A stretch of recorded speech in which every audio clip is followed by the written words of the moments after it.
പുത്രന്റെയും പരിശുദ്ധാത്മാവിന്റെയും നാമത്തിൽ ആമേൻ.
Ave Maria. ഇന്ന് മെയ് മാസം 12-ാം തീയതി മെയ് മാസ വണക്കത്തിൽ നമ്മൾ പ്രത്യേകമായിട്ട് ധ്യാനിക്കുന്നത് ദൈവമാതാവ് എലീശാമയെ സന്ദർശിക്കയിൽ ഈശോ മിശിഹ ചെയ്ത കാര്യങ്ങളെ കുറിച്ചാണ്. ഈ മെയ് മാസം മുഴുവനും ദൈവമാതാവിൽ തിളങ്ങി വിളങ്ങിയ ഓരോരോ പുണ്യങ്ങളെക്കുറിച്ചും ഒപ്പം തന്നെ ദൈവമാതാവിൻ്റെ ജീവിതത്തിൽ നടന്നിട്ടുള്ള ഓരോരോ രക്ഷാകര സംഭവങ്ങളെക്കുറിച്ചുമാണ് നമ്മൾ പ്രത്യേകമായിട്ട് ധ്യാനിക്കുന്നത്. നമുക്കെല്ലാവർക്കും അറിയാം, ദൈവമാതാവിൻ്റെ വണക്കം ആരംഭിച്ചത് നമ്മൾ ആരുമല്ല, അത് ത്രിത്വൈക ദൈവത്തിൻ്റെ മുൻകൂട്ടിയുള്ള പദ്ധതിയാണ്. ദൈവപിതാവാണ് ആദ്യമായിട്ട് ഗബ്രിയേൽ ദൂതനെ അയച്ച് ദൈവമാതാവിനെ വണങ്ങുന്നത്, സ്തുതിക്കുന്നത്. കൃപ നിറഞ്ഞ മറിയമേ സമാധാനം എന്ന് പറഞ്ഞുകൊണ്ട് ഈ ദൈവമാതാവിനെക്കുറിച്ച് നമ്മൾ ഈ മെയ് മാസം മുഴുവനും ധ്യാനിച്ച് പ്രാർത്ഥിച്ച് അമ്മയുടെ ദൈവിക പുണ്യങ്ങളൊക്കെ ജീവിതത്തിൽ അഭ്യസിക്കാൻ ശ്രമിക്കുമ്പോൾ തീർച്ചയായിട്ടും നമുക്ക് അത് ആത്മീയ ഭക്ഷണമാണ്, കൃപയിൽ മുന്നേറുവാനുള്ള വലിയൊരു ഉപാധി കൂടിയാണ്. ഒന്നാമതായിട്ട് ദൈവമാതാവ് എലീശാമയെ സന്ദർശിക്കയിൽ ഈശോ മിശിഹാ ചെയ്ത കാര്യങ്ങളെക്കുറിച്ച് നമ്മൾ ധ്യാനിക്കുന്നത് ദൈവമാതാവിനെക്കുറിച്ച് ചെയ്യപ്പെട്ട കാര്യങ്ങളാണ്.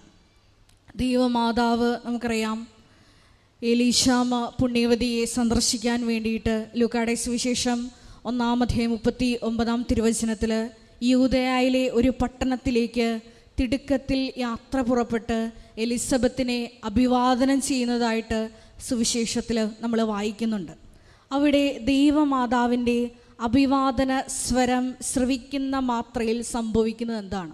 ബൈബിൾ പണ്ഡിതന്മാർ അതിനെപ്പറ്റി പറയുന്നത്, ദൈവമാതാവിൻ്റെ പ്രത്യേക അഭിവാദനത്താൽ, രക്ഷകൻ്റെ അമ്മയായ ദൈവമാതാവിൻ്റെ അഭിവാദനത്താൽ സ്നാപയോഹന്നാനെ ജന്മപാപത്തിൻ്റെ ദാസ്യത്തിൽ നിന്ന് മുക്തി നേടാൻ ദൈവം തിരുമനസ്സായി എന്നാണ്.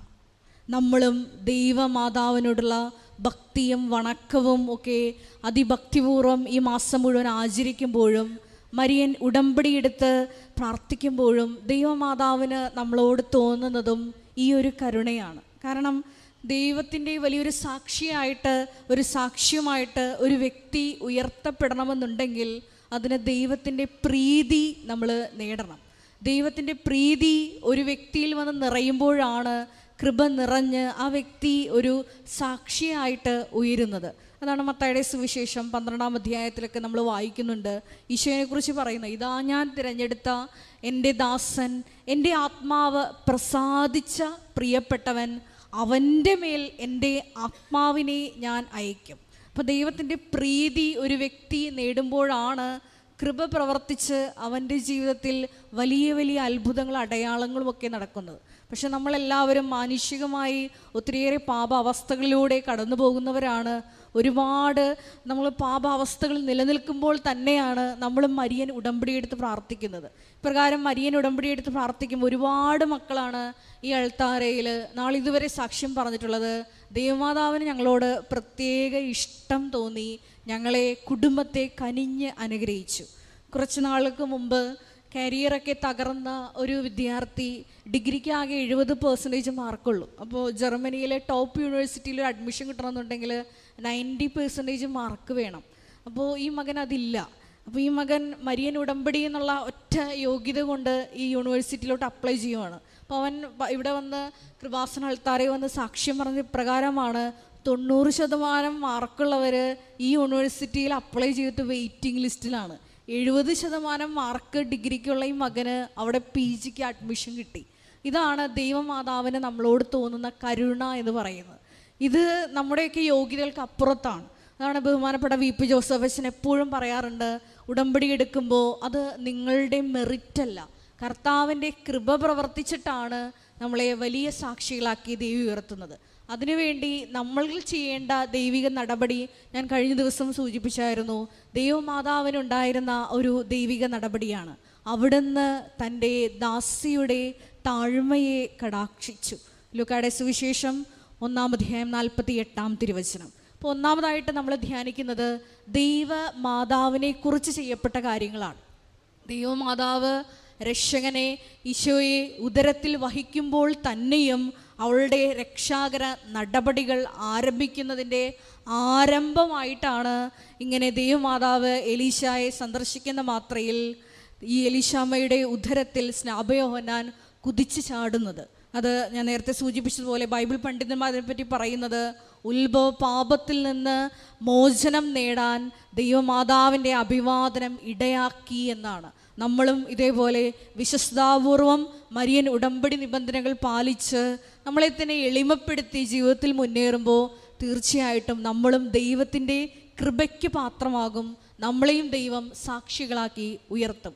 രണ്ടാമതായിട്ട് ഇങ്ങനെ സന്ദർശിക്കയിൽ സ്നാപക യോഹന്നാൻ്റെ ജീവിതത്തിൽ സംഭവിച്ച കാര്യങ്ങളെ പറ്റിയാണ്.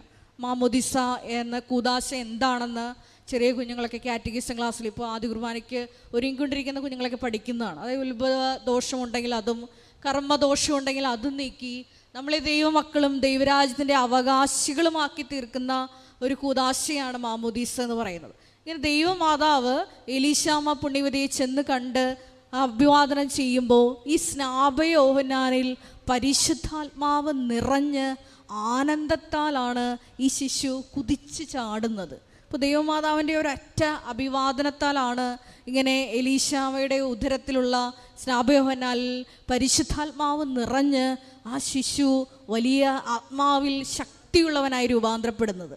ദൈവമാതാവിൻ്റെ മധ്യസ്ഥയിൽ മരിയൻ ഉടമ്പടിയെടുത്ത് പ്രാർത്ഥിക്കുമ്പോൾ നമ്മളെയും ദൈവം ഇതേപോലെ ഉയർത്തും, വലിയ വലിയ സാക്ഷികളാക്കി. ഇന്നും വലിയ വലിയ സാക്ഷ്യങ്ങളാണ് മരിയൻ ഉടമ്പടിയെടുത്ത ക്രൈസ്തവ സഹോദരങ്ങൾ പോലും സാക്ഷ്യം പറഞ്ഞത്.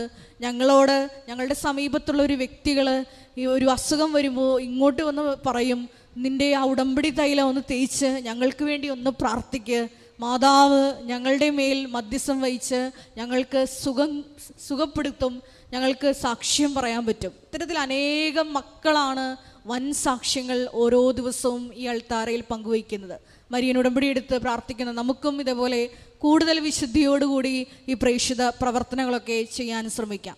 മൂന്നാമതായിട്ട് ഈ സക്കറിയായുടെയും എലീശാമ്മയുടെയും ഭവനത്തിൽ ചെയ്യപ്പെട്ട കാര്യങ്ങളെക്കുറിച്ചാണ് നമ്മൾ ഇന്നത്തെ വണക്കത്തിൽ ധ്യാനിക്കുന്നത്.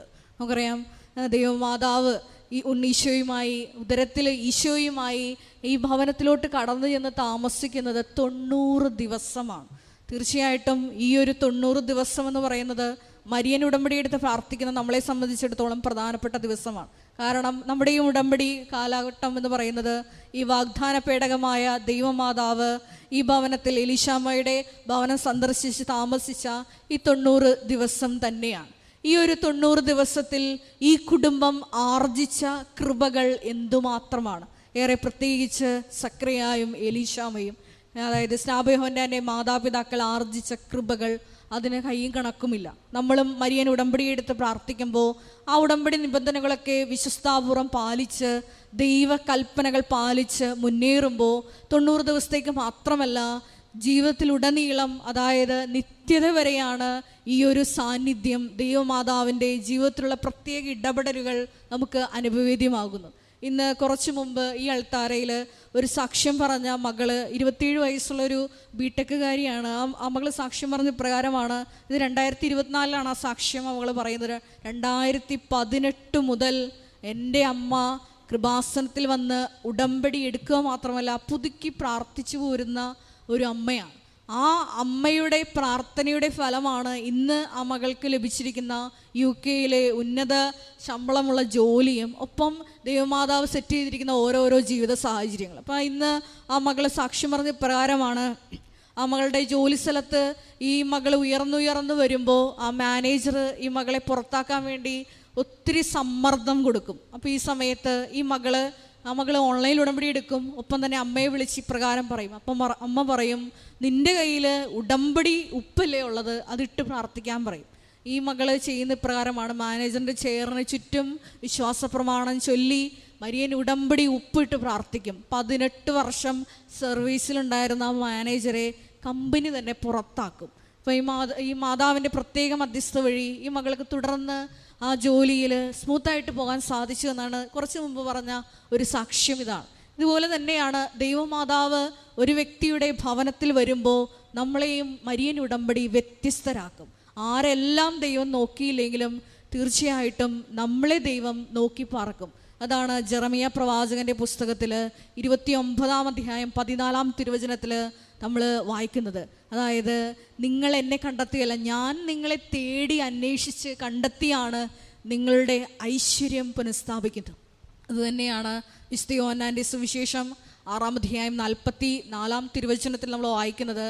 എൻ്റെ പിതാവിനാൽ ആകർഷിക്കപ്പെടാതെ ആർക്കും എൻ്റെ അടുക്കൽ വരാൻ സാധ്യമല്ല. അപ്പോൾ നമ്മളൊക്കെ പിതാവ് ആകർഷിച്ചിട്ടാണ് ഇങ്ങനെ ദൈവമാതാവ് പ്രത്യക്ഷപ്പെട്ട ഈ ഒരു സന്നിധാനത്തിലേക്ക് കൈപിടിച്ച് കൂട്ടിക്കൊണ്ട് വന്നിട്ടുള്ളത്. അപ്പോൾ കൂട്ടിക്കൊണ്ട് വരുമ്പോൾ നമുക്ക് മാത്രമല്ല, നമ്മളുമായിട്ട് ബന്ധപ്പെട്ട് നിൽക്കുന്ന ഓരോരുത്തർക്കും രക്ഷയുടെ അനുഭവം നൽകാനുള്ള വലിയൊരു വിളിയാണ് മരിയൻ ഉടമ്പടി. അത് നിങ്ങൾ ബഹുമാനപ്പെട്ട VP ജോസഫ് അച്ഛൻ പറയുന്ന പോലെ വൃത്തിയും വെടിപ്പായിട്ട് ദൈവത്തിൻ്റെ വേല നമ്മൾ ചെയ്തു കഴിയുമ്പോൾ ദൈവം തന്നെ നമ്മുടെ കുടുംബത്തിലെ എല്ലാ വിഷയങ്ങളും സമയബന്ധിതമായി സെറ്റ് ചെയ്യും. അത്തരത്തിലുള്ള അനേകം സാക്ഷ്യങ്ങളാണ് ഓരോ ദിവസവും നമ്മൾ ഈ അൾത്താരയിൽ ശ്രവിക്കുന്നത്. അത്തരത്തിൽ വലിയ സാക്ഷികളാക്കി ദൈവം നിങ്ങളെയും ഉയർത്തട്ടെ എന്ന് പ്രാർത്ഥിക്കുന്നു. പിതാവിൻ്റെയും പുത്രൻ്റെയും പരിശുദ്ധാത്മാവിൻ്റെയും നാമത്തിൽ ആമേൻ.